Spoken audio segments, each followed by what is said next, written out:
तर ती मला माहित नाही काहीतरी केली ऐकून नाही. पण एक गोष्ट आता तुम्ही प्रश्न विचारला मी सांगतो. मी त्यांच्या पिताजींना आम्ही काँग्रेसमध्ये घ्यायचा प्रयत्न केला. मी मुख्यमंत्री असताना गोपीनाथ आमचं सगळं ठरलं. सोनिया गांधींची परवानगी घेतली. त्यांनी माझ्याकडे मत मागितलं की मला राजीनामा द्यावा लागेल मला खासदारकीचा, पण मला मंत्री करा कारण मला पोटनिवडणूक लढावी लागेल. आणि दोघं म्हणजे भाजपची नागपूरची दोघं आहेत ते मला काही निवडून देणार नाही.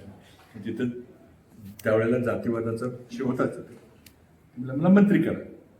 मी त्यांच्याशी बोलताना सांगितलं म्हटलं काय हरकत नाही. म्हटलं कॅबिनेट मंत्री तर एकदम शक्य होईल कारण माहिती म्हटलं राज्यमंत्री स्वतंत्र प्रभाग करता येईल.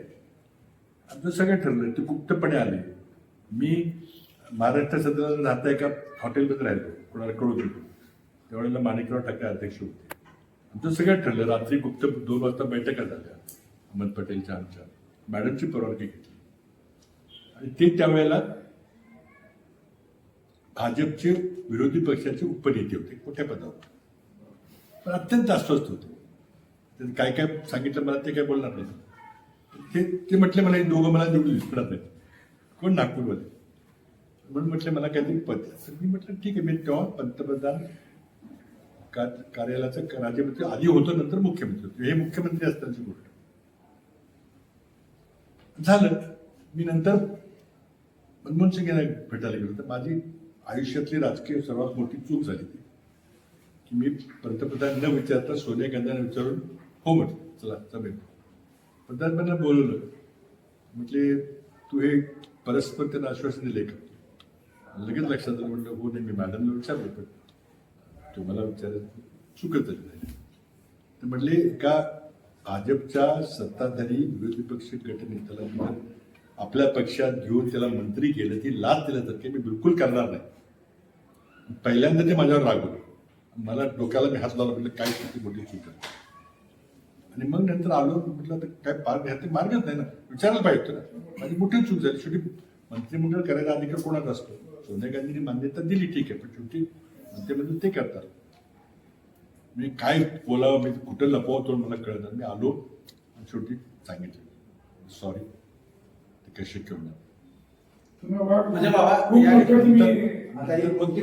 फक्त एकच मला वाक्य बोललं ते माझ्या आयुष्यात तरी विसरलं. मला म्हटले तुम्ही माझा राजकीय खून केला. तुम्ही माझा राजकीय खून केला होता. वस्तुस्थिती होती.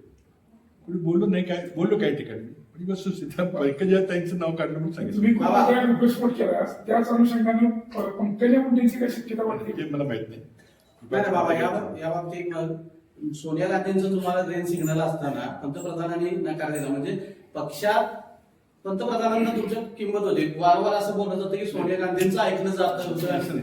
पक्षात घ्यायला सोनिया गांधींनी मान्यता दिली. त्या पक्षप्रमुख होते. मंत्रिमंडळ करायचा अधिकार पंतप्रधान. हा म्हणजे पंतप्रधानांचं तसं नाही. वरून यादी येईल देईल असं नाही. म्हणजे मला तो प्रसंग सांगावा असं युवकांना वाटतो.